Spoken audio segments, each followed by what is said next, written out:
So, you've added Vevox to your PowerPoint presentation, but you want to add an image to your multi-choice question slide. So, to start with, what we're going to do is highlight all of the graph here, head up to Arrange, click Group, and then what this will do is group all of the text and pictures and images together, and what we can do is drag it to the side like that, and move out the way so we've got a nice big space for our image here. And if we go up to the top here, just make the text a bit smaller so it all fits.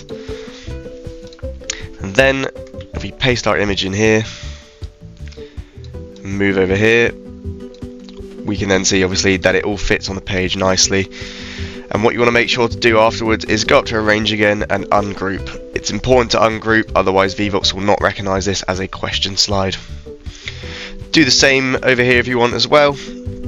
However, this is just the results slide, so this will just show, you know, the results of what everybody's sent in, so it's not always necessary to have the image.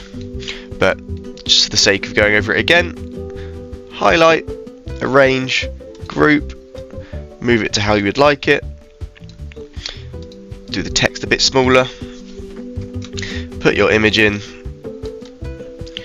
plonk it over there, click on there again, ungroup, and there we are. Thank you very much for watching, guys.